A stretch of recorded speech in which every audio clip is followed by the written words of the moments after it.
Good morning. My name is Jason Lustina, the founder of SoCal Filipinos. I'm really excited to be here this morning with the team behind Nurse and Scene. We have been strong supporters of this movie and this documentary, and I just want you guys to meet the team. If you guys have any comments, feel free to comment. Please do connect your account to StreamYard so that we can see who is commenting. But first off, let's go ahead and bring our first panelist, Michele Josue, who is the director, producer, and lead editor. Hey, Michele. Hi, Jason. Good morning. Good morning. Hopefully this wasn't too early for you. Not at all. I am really excited to speak with you. We've met a couple times. I mean, yes. I love my sweatshirt. So we'll have to plug that later. Yeah. I should have worn it for today. You look great in it. Thank you. Thank you. So I'm going to bring up our next panelist, Mr. Carlo Velayo. Hey, Carlo. Jason. Hi, good afternoon from New York City. How's everyone going? How's it going in New York? How's the weather? Good. It is really sunny, really warm today. We've had some really terrible weather this past week. It's been wet and cold, but this morning it's sunny, it's warm. It really feels like summer here in the city. Awesome. Well, I'm excited to speak with you. Likewise. Next up, we're going to bring up Joe Arciaga. I know he's driving. Hi, Joe. How's it going? Hello from the 405 freeway. Hopefully you're being safe, as we go through this, right? And where are you headed? I'm headed to Long Beach for our fundraiser with Romeo Chocolates. Yeah, we'll talk more about that later, but for people who are interested, make sure to join us. You get to meet Michele, you get to meet Joe. I'll be there too. Not that that's the draw, but it's these two, Joe and Michele. But that is the draw. But I'm excited for that event later. But let's bring Michele up real quick and just have a little chat. Hey, Michele. Hi. First off, I kind of just want to talk to you about like your career, in filmmaking and documentaries. I mean, you've chosen that as your way of storytelling. So why documentaries? I just find real life, real stories so fascinating, really more fascinating than anything I could possibly write. And I really like just connecting with people, listening to them and just really highlighting their stories. I just really love it. And it really stretches sort of my creative mind in very interesting ways. So once I found documentary, I was like, this is the genre for me. Although I do eventually want to try my hand at narrative. I just feel like I really excel at these types of stories, and it makes me, I'm very passionate about it. And I feel like I'm good at it. Well, obviously you're really good at it because, I mean, what really put your name on the map was the Matthew Shepard documentary. I mean, I know it's Pride Month, so. Yeah, happy Pride. Yeah, happy Pride. Can you tell me, what was it like working on that documentary and then winning the Emmy for that? I mean, that was a huge moment, especially being Filipino and winning the Emmy. I know. So I wanted to make that film for my friend Matt. If you are not aware, my friend Matthew Shepard was murdered in a very egregious anti-gay hate crime back in 1998.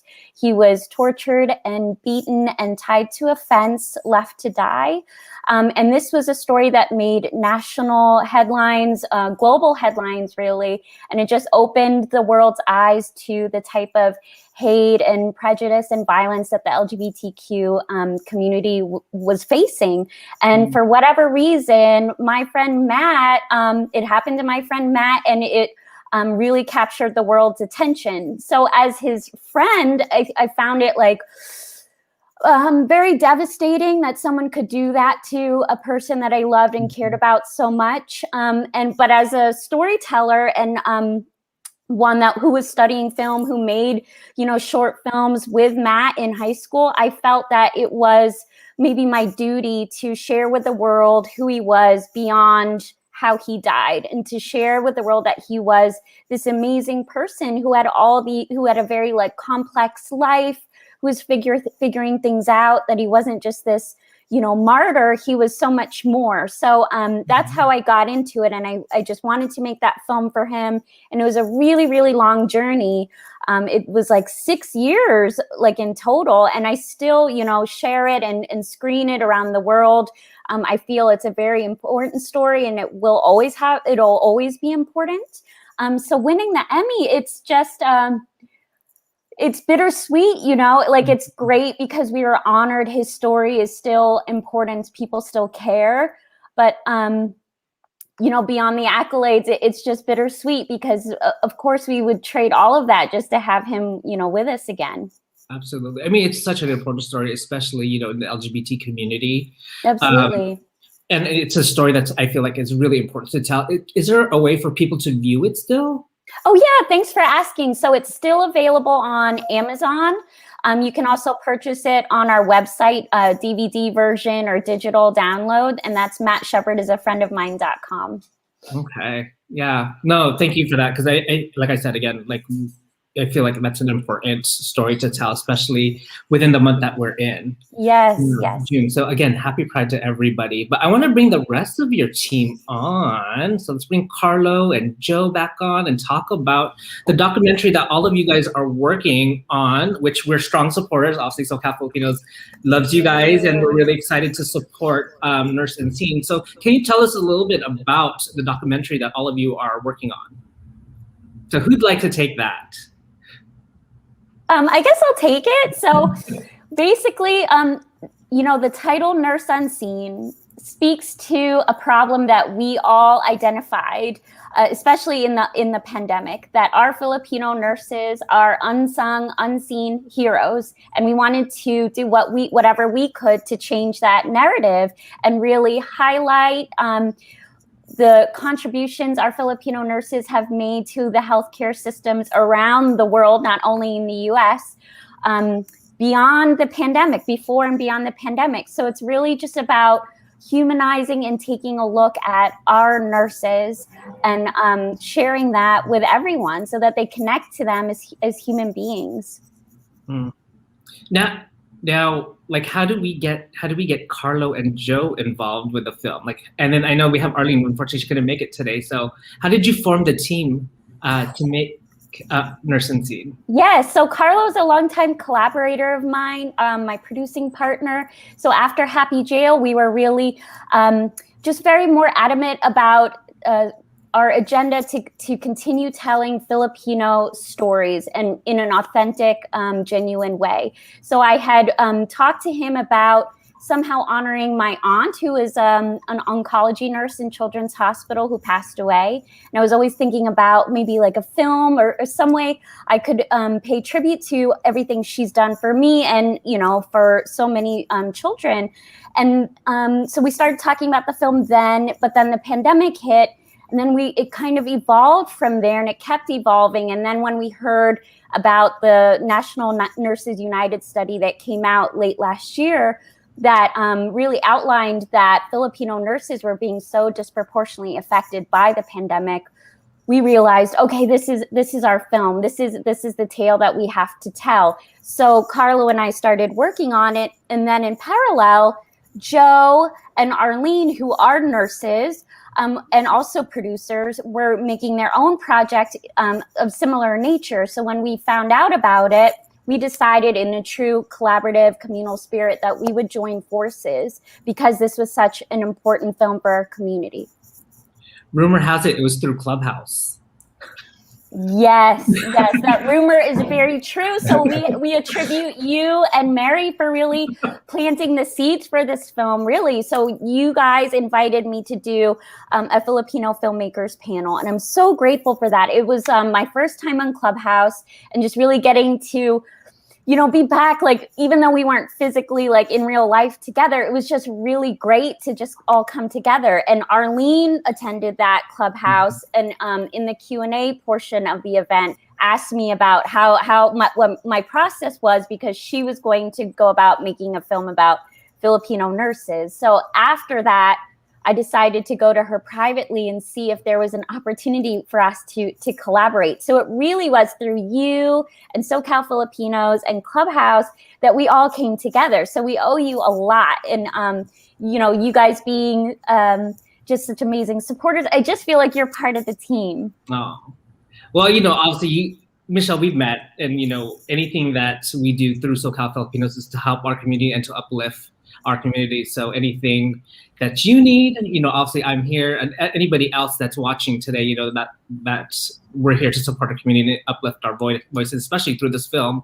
I mean, when we were talking, it was such an important film for me. I think that needs to be produced because, my stepmother, she was a nurse. She passed from COVID last April. So it's like, there's no question as to why we can't help and support nursing needs. But I do want to talk to Carlo and Joe a little bit. And how is it working with Michele on this film? It's the best.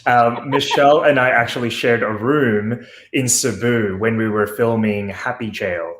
So this was back in 2016, even before Michele received the Emmy. And as she mentioned, we met in 2014 when she was promoting Matt Shepard is a friend of mine during the theatrical release. And we met for a coffee. We were introduced by a mutual friend who's also Filipino. And he said, Carlo, I know you're moving to New York, but I have this filmmaker friend, Michele Josue in LA. She wants to tell more Filipino stories. And I know you want to tell more Filipino stories. And so we met for a coffee, and that was, the rest is history. We just really hit it off, and that has always been our guiding principle in terms of telling authentic Filipino stories, because we are learning about our Filipino identity, learning about our Filipino history, and we'd like to share what we're finding out and what we're discovering through our own projects. And I think what we found out about Happy Jail and what we're starting to find out about Nurse Unseen is that even though it's quite specific in terms of Filipino stories told by Filipino storytellers, there are all of these universal themes, global themes that appeal but also relate to so many communities, not only here in the US, but around the world. So we're very excited that Nurse Unseen is starting to generate that community, even during the last 2 months that we've started principal photography, and also during this past month with the Kickstarter. And we want to thank SoCal Filipinos for really, championing the Kickstarter campaign. I think when we did the Clubhouse about 2 weeks ago, we were really concerned. Our numbers weren't very healthy, but I think after that club, or even during that Clubhouse talk, you and Mary Grant really pushed the campaign, but also started that dialogue, and people started to share the Kickstarter campaign with their network, with their community, and we've definitely seen the results over the last 2 to 3 weeks. So thank you. Yeah, our pleasure. I mean, if you want to go back and listen to that conversation, you can go to the SoCal Filipinos YouTube page. And then you'll hear me cry. Not as loudly as Michele, but I did cry here because I was just so happy that our community came together to support the film. But Joe, let's go to you. And how is it working with Michele?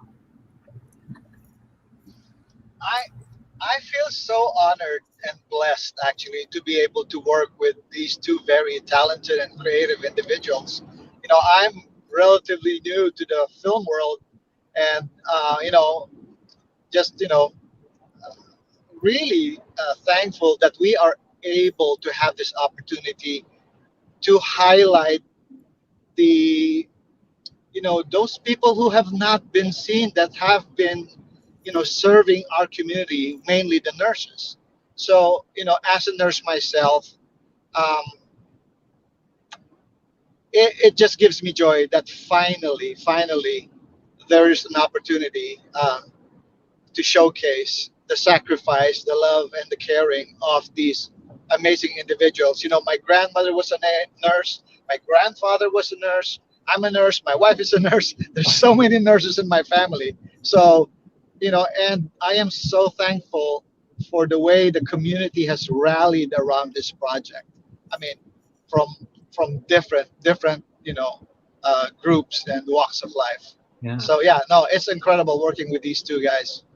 Oh, and I gotta mention Arlyn, who's not here today. She's been busting her butt too, and Anna. We've all just been putting out this tremendous effort to really promote and try to fund this project. Yeah, and you guys have touched upon this, like the importance of telling the story through a Filipino lens. Like, why is it important to do that? Joe, since you're on cam, let's go ahead and start with you. Well, even though we've had a long history with the United States, there's not been a lot of Filipino stories that the mainstream has been aware of. So I think it's high time that we start, sharing our own stories, our own narrative, and through an authentic lens, if you will, through the eyes of nurses, through the eyes of Filipino Americans. I think that's very important because, as you know, representation matters, and it's really time for us to be seen. Thank you, Joe. What about you, Carlo? I think it is really important that, members of the Filipino community are the ones telling the stories about Filipino nurses, their history and their contributions here in the US. And, it is an honor that Michele and I are able to work on this project. But I think our collaboration with Joe and with Arlyn as being Filipino nurses, Joe being a nurse on the front lines during the pandemic, he is still giving vaccines to people, the COVID-19 vaccine. So I think that has also been very important when we've conducted interviews or people have asked us questions. There's a sense of credibility there as well. So yes, Michele and I are Filipino, we're filmmakers, but we also have Joe and Arlyn who are nurses talking about the importance of the subject matter and why it's important to them as nurses. So I think that's also an important factor in our team. Mm-hmm. What about you, Michele? Because this is the second film really that you've worked on that's really told the Filipino story, because you worked on Happy Gel, that's been mentioned, and now this. Yeah, and even with Matt Shepard is a friend of mine, my concern is really humanizing and giving back a voice to the voiceless. Maybe it doesn't feel connected, but my friend Matt was murdered and he was robbed of that voice. So people never really saw him as a human being. And same with the inmates. Like, it doesn't seem like the same type of thing, but thematically it's the same for me. These are people deserving of dignity and they deserve to be represented and to have a voice and to share their story. Their experiences are valid. And the same with the nurses. Like, this is an ongoing theme in my work. And I think the greatest contributions films can make and really good storytelling can do is just build and create empathy within people and within and across communities. You see someone's experience and you're really put inside their experience and their lens and their life, and you step into their shoes and you're like, oh wow, I can relate to what they're going through. They're not so much different than I. So with every story that we tell, we really just try to do that just a little bit more. And I think just by doing those types of things, we can build like communities that really are more compassionate and accepting of one another. We all know that there's such a rise in anti-Asian violence that's been happening, but this is not anything that's new. But if you start to really see us, you won't, and see us as human beings, I think it'll keep you from wanting to attack us or dehumanize us, because you've learned a little bit more about who we are. Yeah, no, I totally agree. So I just want to let everyone know, welcome to SoCal Filipinos Presents Nursing Scene. We're talking to the producing team. If you have any questions, please enter them into the comments and we'll try to get them answered. So you guys are making the film, but for our audience, could you kind of explain the process in what it takes to produce and make a documentary? Oh yeah. So, you know, you labor of love. It's a labor of love. Yes, it's for documentary. I mean, I always joke like, oh, I go into documentaries to be rich and, you know, to zoom through a project. You know, it's just so hilarious because it takes years to do a documentary, and it's really, it's not about making money. It's about really sort of truthful, change-making storytelling, you know, that can bridge these gaps between people, and like I said, connect communities and hopefully change people's hearts and minds. So the process is really unique to each project and usually really very long. But with this project, because it's so urgent, so relevant to what's happening to us right now, we're really accelerating the process. So we came up with the idea. We joined forces with Joe and Arlyn. Bam, we started filming like a few weeks later. So we are just filming, and that's what we're raising money for on Kickstarter, just putting all those funds and all our private funds into getting this film off the ground and shooting interviews and footage with nurses on the ground, families who've lost their loved ones to the front lines. So we'll be doing that up until the summer. And then we'll be editing, which is usually a much longer process. For this one, I really have to go. And I have a really wonderful and talented assistant editor and editor that I worked with before in Happy Jail, helping me out with this. And then we're aiming big. We want to submit a version to Sundance and just try to get it in that top premiere film festival and get it on this world stage. You know, we want this film to cross that line, you know, so other non-Filipinos can learn about what it's like being a Filipino American. And the ultimate storyline for any Filipino American is the Filipino nurse story. Yeah. And you touched on the Kickstarter. The original goal was 50,000. Yes. We far surpassed that. Congratulations. And what would the additional funds that, you know, what would that mean to the film? Okay, so with Kickstarter, it's all or nothing, and I'm a little bit hardcore, you know, so that excites me. You know, it's all or nothing. So you put a goal, and then if you make that goal, you get what you've raised, and even if you've surpassed that goal, which we have, you get all of those funds towards your project. But if you don't, even if you get a $1 short, you don't get anything. But I think that all or nothing model really incentivizes people to care and to give. So we put, because of that risky model, we put our goal we made it a modest sum, something that we felt that we could attain. But it's really just basically a tenth of what the entire project's budget really is. You know, making a film is a very expensive endeavor. So all of these funds will go towards the production, but we are still actively raising funds for the rest of the budget and looking for investors and doing grant proposals all the time.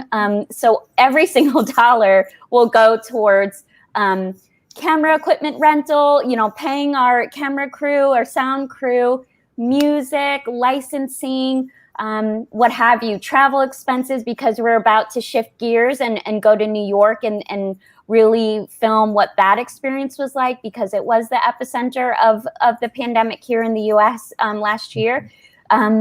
It's very expensive. So every contribution is going towards what you'll see on screen. Can you share like how much it costs to produce the documentary? Sure. Our current budget is $500,000.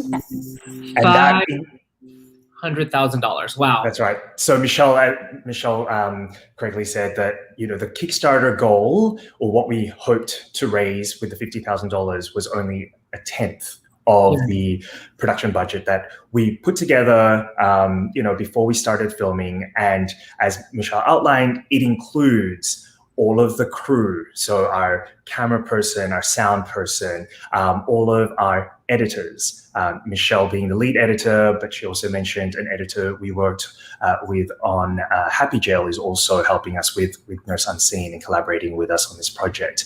But then we also have a music composer and they will have a fee for composing original pieces for this documentary.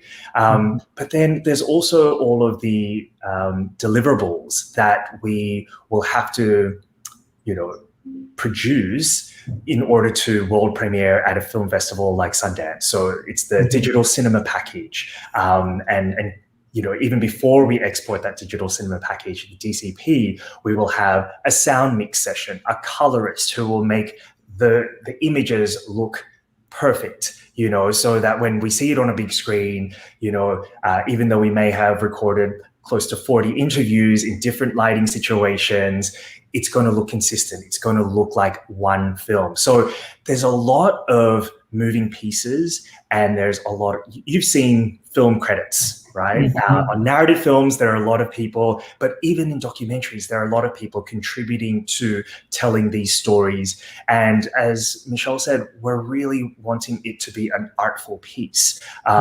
We've seen a lot of the news footages.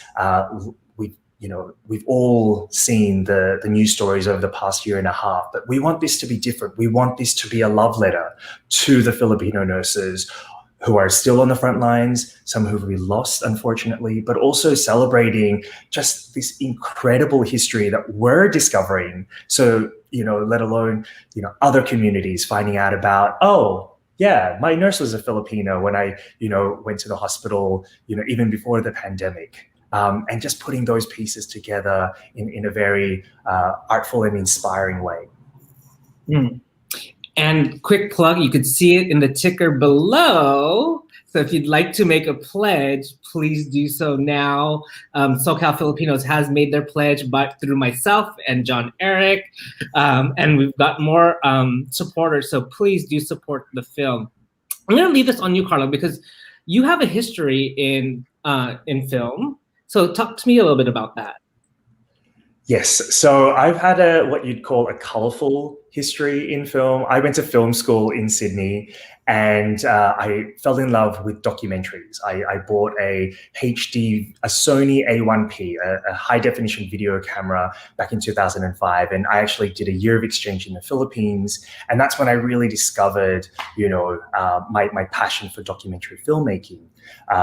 We even did a documentary on stand-up comedians in the Philippines. So a lot of Filipino Americans coming to Manila and bringing that art form. So this was back in 2006. But I was also very mindful that, as Michele mentioned, you don't go into documentary filmmaking to make money.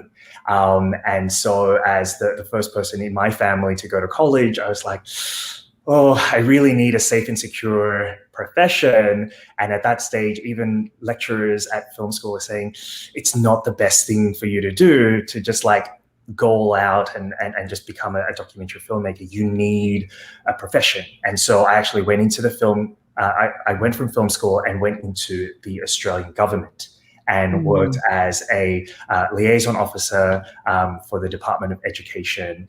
And that was really important for me as well, because I was making videos for the Australian government, and it was in Indigenous education. So I was using, my passion and my skills in film for, the department that I was working for at the time. But once again, it just came, to the fore in terms of what is my passion? What do I want to be doing? And that was making films. So I moved to New York back in 2013, and against all of the advice of my film lecturers and the like, I was in New York City, one of the most expensive cities in the world, trying to make it in independent filmmaking.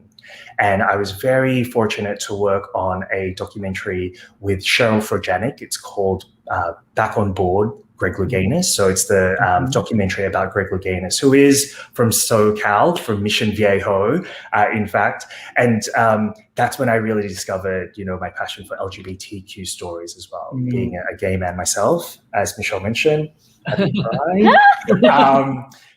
so that really like culminated in terms of my passion for documentary, my passion for LGBTQ stories. And then I started working on narrative films. So The Light of the Moon, which looked at the 6 weeks after a sexual assault happens in New York City. And around that time, Michele and I were talking about Happy Jail, and I was able to work with Michele. We were making trips to Cebu, every 6 months or so, whenever we could find time. And then I also worked on a narrative film with Isabel Sandoval called Lingua Franca, which looks at an undocumented transgender Filipino woman who is a caregiver here in New York City as well. And it was actually really interesting when we interviewed Dr. Anthony Ocampo, the author of the Latinos of Asia. He referenced Lingua Franca as being like, Olivia, the protagonist in Lingua Franca, is a caregiver. She is effectively a Filipino caregiver, and she may not have been a nurse, but she was looking after and caring for someone else. And it clicked. Like, once again, as Michele was saying, there's that through line, in terms of the stories that I'm attracted to, the stories that I want to tell, the stories that I'm fortunate to collaborate on, because they have a way of allowing me to meet and collaborate with people like Michele, like Isabel, like Joe, like Arlyn, like Anna, who are passionate about these stories as well. And a genuine passion, because they're part of that community or they've lived that experience. And I see that as being no different with Nurse Unseen. I unfortunately don't come from a family of nurses. My mom was actually a teacher in the Philippines, but someone was even saying that that's still a service industry. My mom was teaching the community, and I feel like there are a lot of crossovers as well with nursing and teaching. So Nurse Unseen is definitely a passion project once again, and I'm just very grateful that I'm able to collaborate with Michele and Joe and Arlyn and Anna on this documentary. So some of your previous projects, are people still able to watch those? Yes. So The Light of the Moon is on Amazon Prime around the world, and Lingua Franca is currently on Netflix here in North America, so in the US and Canada.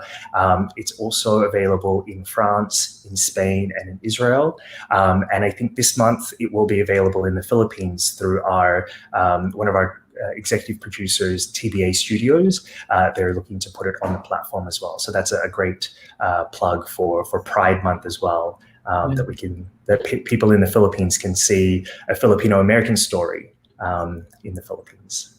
Cool. Hopefully everybody else will get the chance to watch it, or actually plug now, go and watch it. Thank you, Jason. Yeah, let's bring Joe up. Joe, is this your first time being attached to a documentary or film? This would be my first time with a documentary. I've had the honor and the pleasure of collaborating with some folks from Phil-Am Creative on some short films. Most notably, one called Carmina, and it's in post-production right now with the Emmy-winning VFX artist Mark Nazal. And we have a comic book coming out, which, that's kind of exciting, because it's also a Filipino story, Filipino-American story. So, I'm the new, sorry about that. I'm the newbie in the group, but, I'm full throttle here, balls to the wall, excuse me. With Nurse Unseen. Yeah, Joe, I know that you're a member of SoCal Filipinos, but you're obviously a notable figure within the LA, being one of the founders for the Chamber, Filipino Chamber. How has the community support been here in Los Angeles? It has been tremendous. I'm one of the co-founders of the Filipino American Chamber of Commerce, Greater Los Angeles. I've also served on the board of Phil-Am Arts and FACHO, Filipino American Chamber of Commerce. Phil-Am Chamber of Commerce in Hollywood. So it has been very well received, and there's and people from these organizations and from other organizations have really shown the love, man. It's just been amazing. I mean, people who sometimes don't even normally talk to each other have have come out and supported us. So, unfortunately, in our LA community, there's some camps and there's some cliques, but wow, with Nurse Unseen, they all came out and lent their support. So thank you. I mean, out of left field, one of the people I used to work with on Kalayaan International. This is a company, I mean, a group that puts out an annual Philippine Independence Day celebration.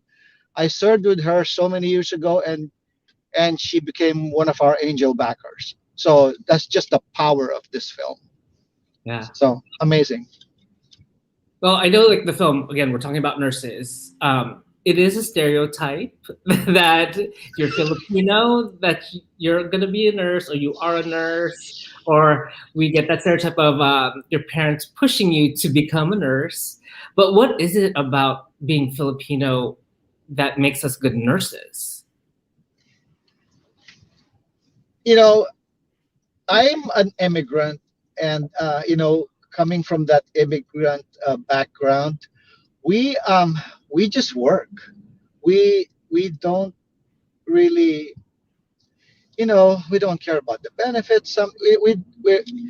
You put us on a task and we work, and it's that sometimes that immigrant perspective that I'm just lucky to have a job. I'm just lucky to be able to work and send money to my family back in the Philippines. Mm-hmm. So the work ethic, the Filipinos are very caring, and I'm a dude, right? But nursing has changed my life. I didn't think I was going to be a nurse. I was in the army, and it was just a natural progression because I was an X-ray tech in the army, in the U.S. Army, and and then I married my wife, and she was actually the one that strong-armed me into being a nurse. She's right here. She's not saying anything, but but no. I think the work ethic, what makes us good nurses. We don't complain. We don't talk back. It's that perspective. Mm. What about you, Michele? Yeah. What do you think? Are you on mute, Michele? I would like to echo what Joe says. I think Filipinos, I don't want to generalize, but we're very caring people. I think in Western society, it's really, you're kind of taught a lot about individualism and really taking care of yourself. But with the Filipino culture, it's more family and community oriented. And so we're just naturally just very geared towards taking care of one another. And at the heart of nursing, of caregiving, it really is about that piece, like the caring piece. And it's a beautiful, very honorable thing. So I think that's the crux of what makes Filipinos such good nurses. But Joe was talking about it. There's a lot of complexities involved with it.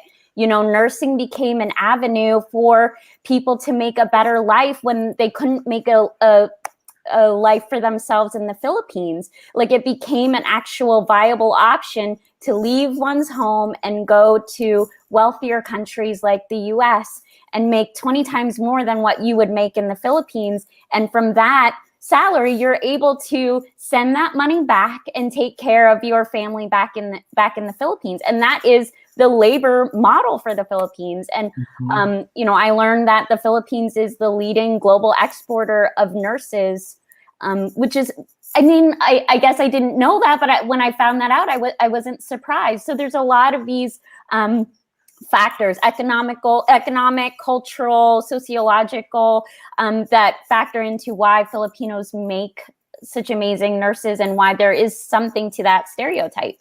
Mm-hmm. Carlo, what about you? What do you think?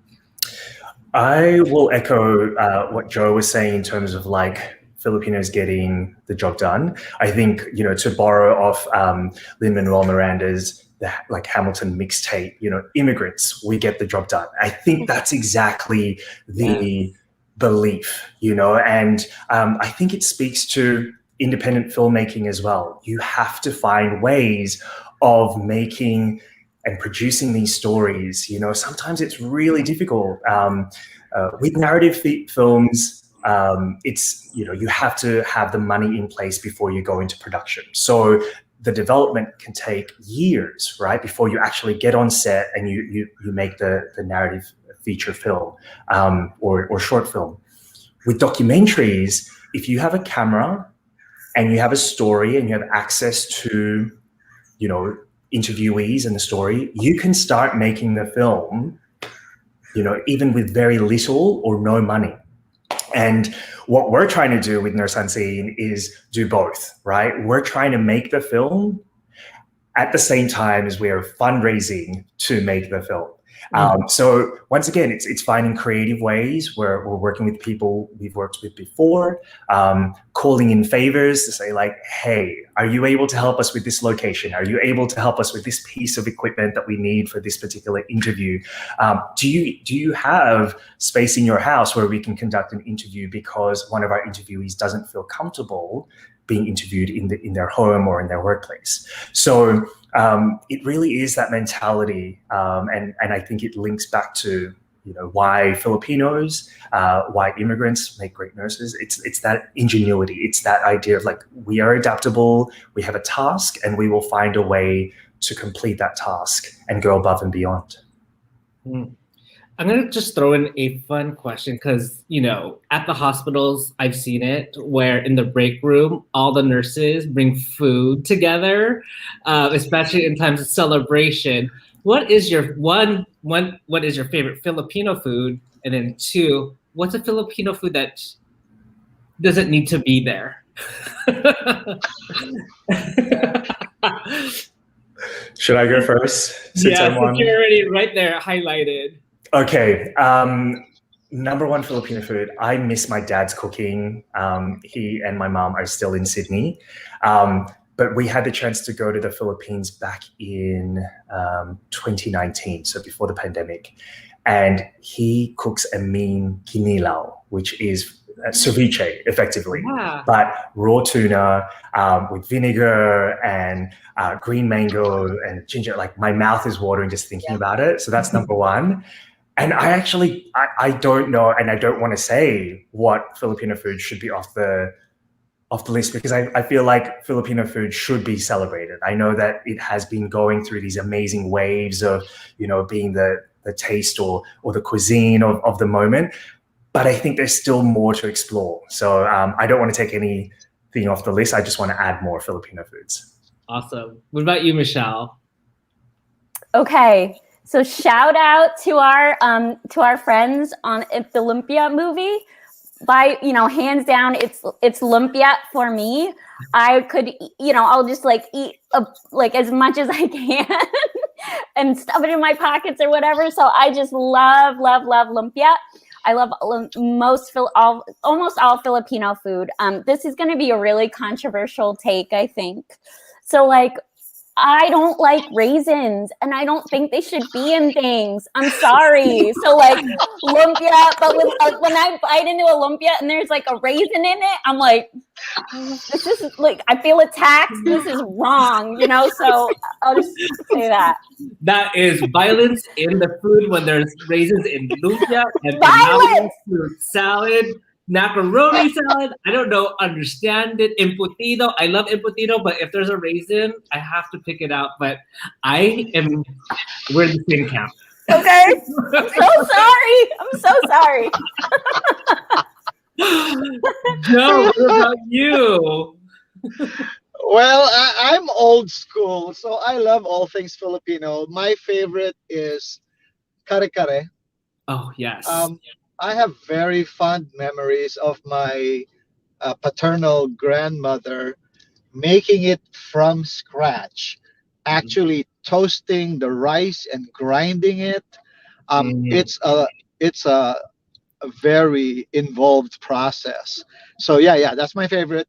And I'm not a fan of paksiw na isda, which is something like with vinegar, I guess. Yeah. I mean, my wife loves it, but not a fan. Sorry.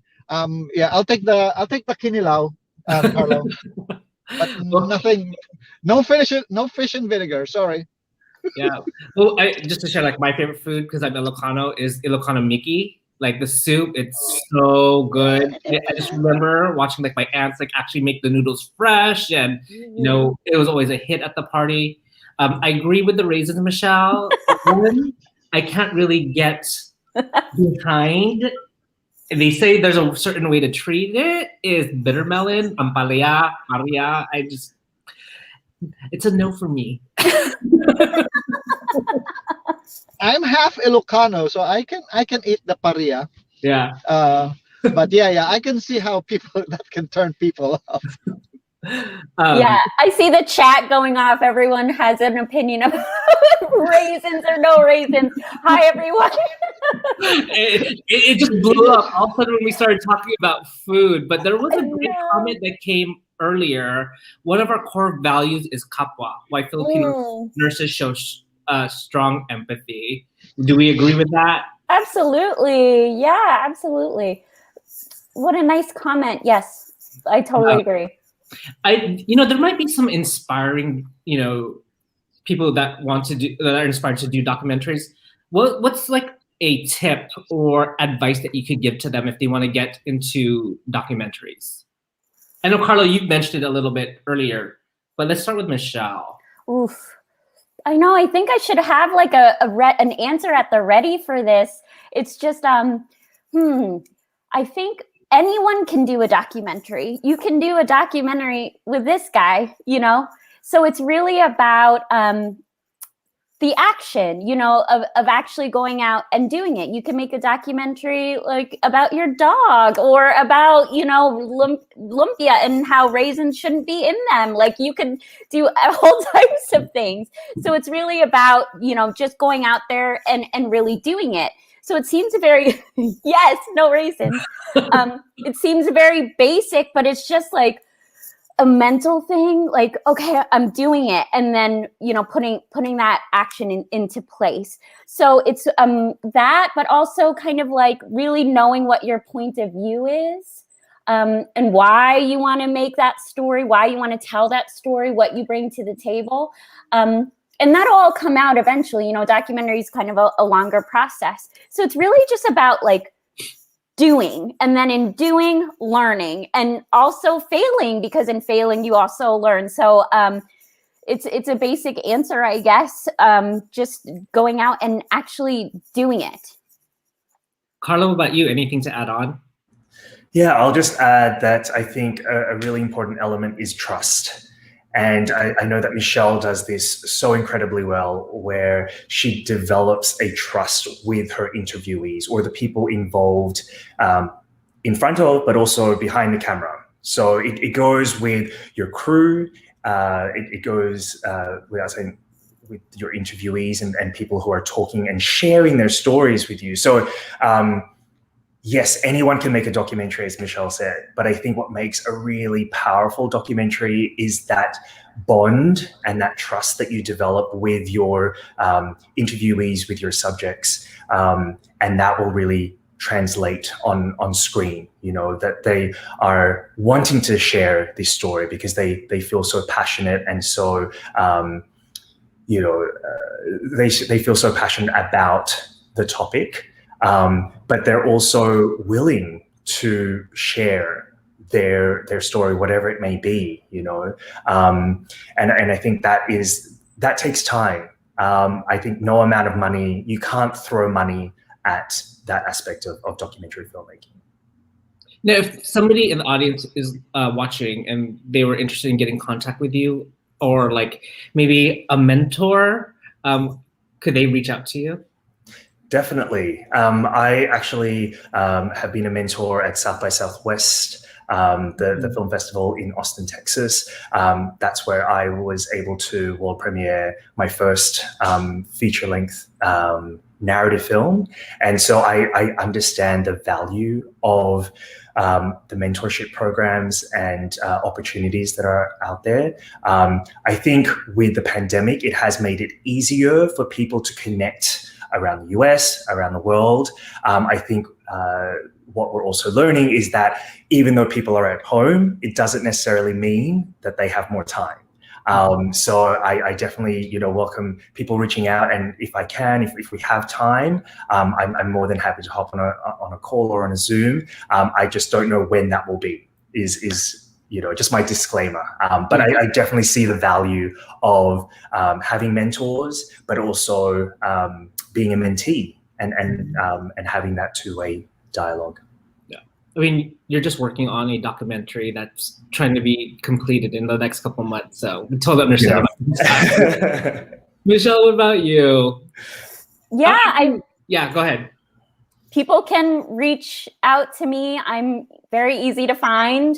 I'm on Twitter and Instagram and Facebook, and people have, and I encourage it. I like watching people. I always like watching people's stuff and giving feedback. I think that's really important. And I'm also a part of the Filipinx filmmakers group on Facebook and Brown Girls Doc Mafia, both groups that really engender that type of spirit, where we help uplift each other and help each other out and offer advice and helpful tips on, this journey of filmmaking. So yeah, please, anyone who wants to just, reach out.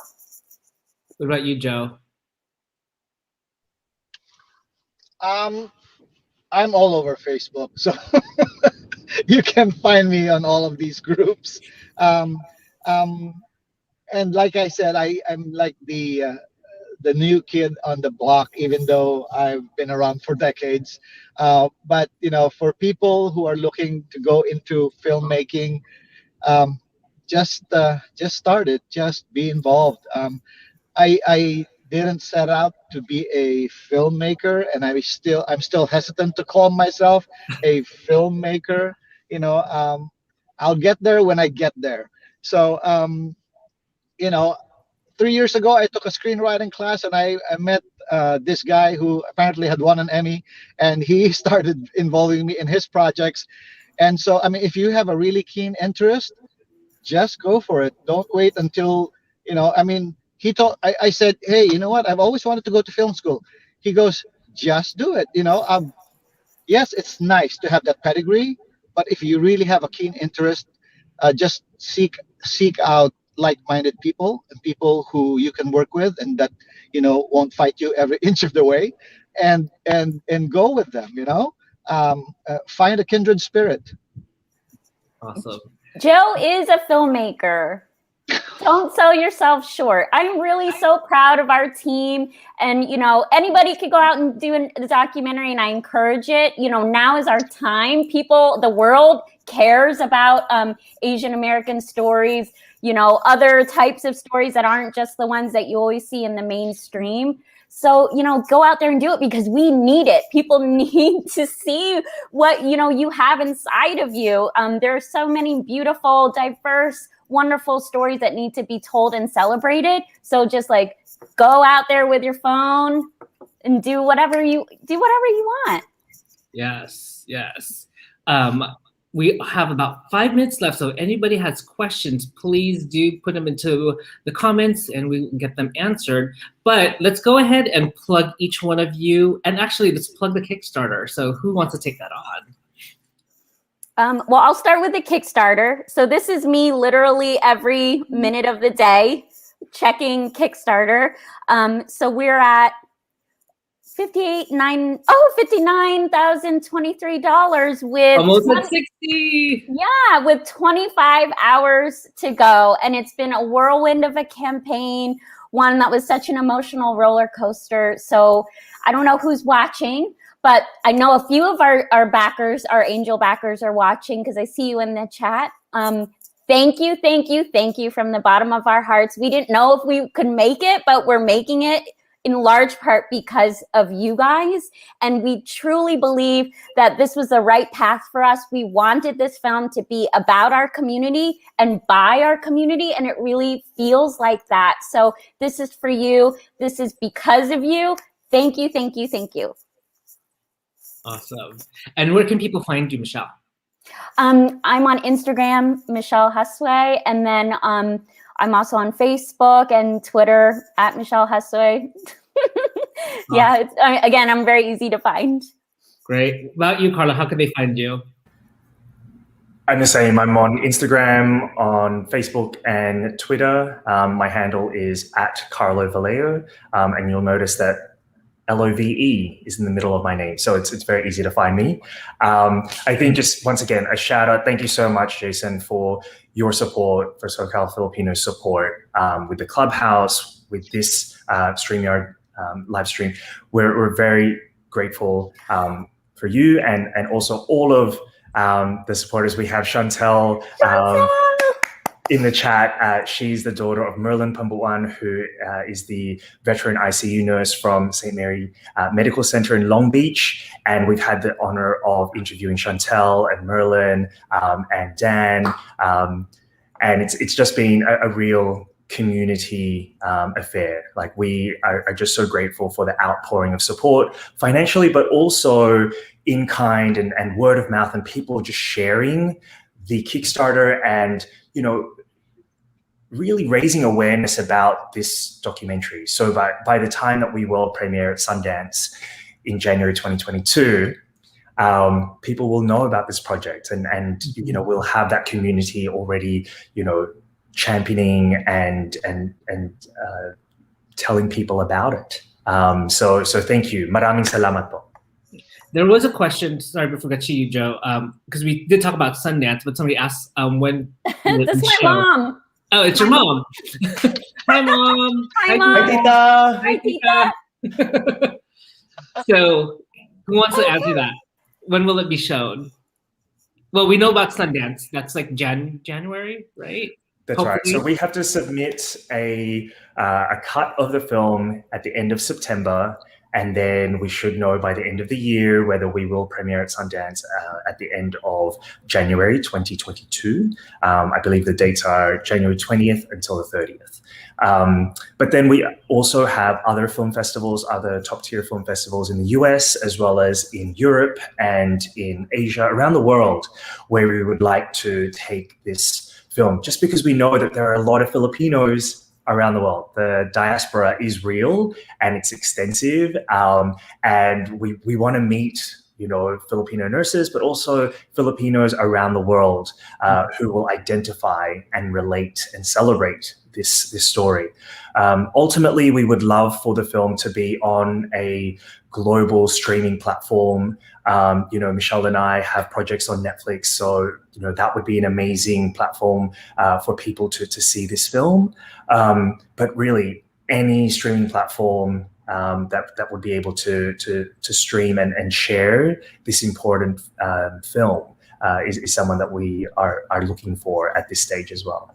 I mean, how amazing would it be to have your tita's story on the big screen, and you could bring all the titas and titos and lolas and your ates and kuyas going into a theater and just watching our story, and for the whole world to learn about. I think that would be amazing, and I can't wait for that to happen, and I know it will, and in large part because of all of you guys. Looks like you have a fan, Rye Levy. Oh yeah, Thanks, hi, Ryan. Ryan, yeah, we're fans of Ryan. He was our PR guru and our distributor for Matt Shepard is a friend of mine and just one of our good friends, and such an amazing supporter and a supporter of independent films. So, hi. I do have to say, like, SoCal Filipinos, there's 21,000 members. There should be somebody that's connected. So let's reach out to Michele, make that happen. Joe, let's go ahead and plug the event one more time that's happening in Long Beach, which I will be seeing you in a couple hours. Yes, I'm already in Long Beach. We're gonna set up pretty soon. So it's hosted by our good friend Romeo Garcia of Romeo Chocolates. Thank you, Chef Romeo. And it's going to go on from 11 a.m. to 2 p.m. today. Come on out and have your fill of chocolate and wine. Chocolate and wine. Well, we're at time, but I want to give you guys the last word before we end this. So, Michele, we'll just do a quick round. Yeah, I've been so grateful and blessed and honored to tell this story, and I constantly say that because, and it's not true. I mean, it's not untrue. Like I just want you all to know that I don't take this lightly. You know, it's an honor to tell this story, and I think it's an incredibly important and relevant and urgent story that needs to be told. So thank you for letting us do that. Carlo. Yes, just another very big thank you. You know, my heart goes out to everyone who has, you know, pledged, but also supported and shared, liked, commented on our Kickstarter campaign, because every little bit helps. And, you know, I said at the top of the interview, I don't have any nurses in my family. My cousin, who's actually half Filipino, half Australian, he's a nurse. He's an Australian Army veteran as well. And so I am very grateful to be working on this project to tell his story as well as part of this global Filipino tapestry. Thank you, Carlo. Joe.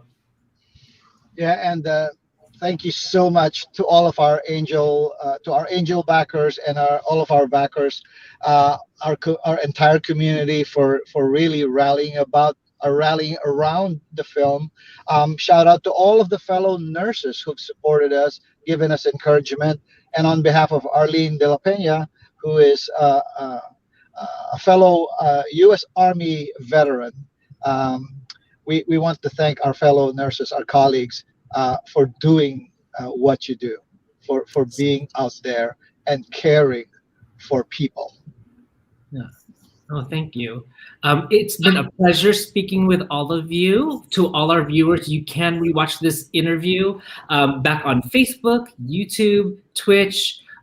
Please share so we could spread the word about Nurse Unseen. Kickstarter ends tomorrow at 12 p.m. Is that right? Yeah, 12 p.m. So 12 p.m. For Pacific. Filipinos. Public, let's make your pledges in. Let's raise as much as we can. And anything else? Join us in Long Beach. Have some chocolate. Well, other than that, stay tuned in SoCal Filipinos for our future events. Have a good weekend, everybody. Bye. Thanks, Jason. Thanks, everyone. Thank you, Thank you. Jason. Bye. Bye-bye. Bye.